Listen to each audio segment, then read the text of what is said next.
All right, in this video we're going to go through questions 12 and 13. On question 12, it says f of x is equal to x plus 5 cubed plus 3. And it says choose the parent function.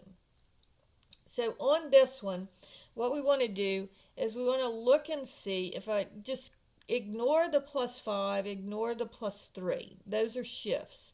I'm looking just at what's happening to the x. Is it being squared? Is it being cubed? Is there an absolute value sign? Is there a cube root sign? Well, notice this one is being cubed. And so this is going to be, you're going to check the one where y is equal to x cubed. Then the next part of it says, choose the transformations. So what's happening to this function? So is it being reflected? Well, notice there's no negative inside with the x, and there's no negative on the outside. So there is no reflection involved here. So there would be none. And you have to choose no reflection. You can't just leave it blank. It will mark it wrong. Then it asks, is there a stretch or compression? So there it's asking, is there a number out here in front of the parentheses? And there is no number out there in front of the parentheses, so there are no stretches. I'm going to just write none here. But there are no stretches or compressions. Now, the vertical shift is a shift in the y direction. And that's always the number that's hanging out on the end, not in the parentheses with the x, just hanging by itself. And so this is a 3, a positive 3 shift vertically. So that would be up 3. All right? And then as far as the horizontal shift is concerned, remember that the horizontal shift always takes on the opposite sign. So if I say, what I'm looking for is where is x plus 5 equal to 0? And then when I subtract the 5, I get x is equal to negative 5. So because the shift is on the same side of the equation as its shift, the x and the shift are on the same side of the equation. When you bring it to the other side, it changes signs. And so this is going to be a shift to the left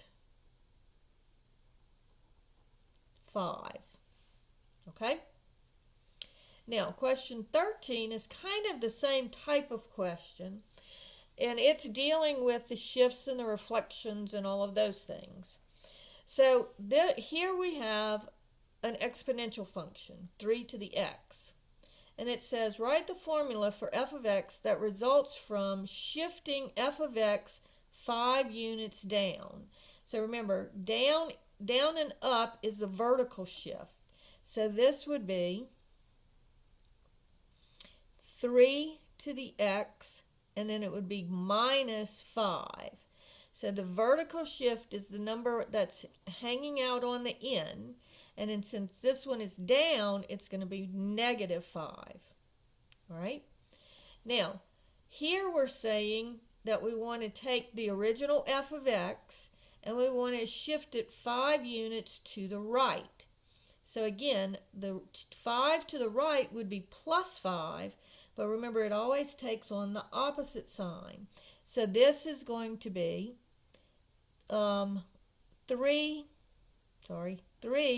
to the x minus 5. So you're just going to put the x in the parentheses with the shift. So any kind of horizontal shift will be in the parentheses with the x. And remember, it's always the opposite sign. So this is plus 5, because 5 units to the right would be plus 5. So you change the sign on that, and it's x minus 5.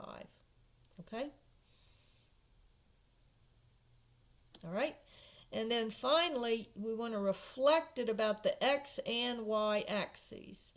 And so this is going to be, to reflect it about the y-axis, you're going to put a negative in front of the x. Excuse me. I'm looking up at the top function instead of at the bottom function. So this would be 3 to the negative x. And then to reflect it about the x-axis, you're going to put a negative in front of the whole thing. All right, so this would be g of x is equal to this. This one would be g of x is equal to that, and this would be g of x is equal to that. All right, so when the number in front is the stretch or compression, if you have negatives in front of the x, it's a shift in the, excuse me, not a shift. It's a reflection about the y-axis. If there's a negative out in front of the parentheses, then it's a reflection about the x-axis. This is your horizontal shift, and the number out here is your vertical shift. All right, so that's questions 12 and 13.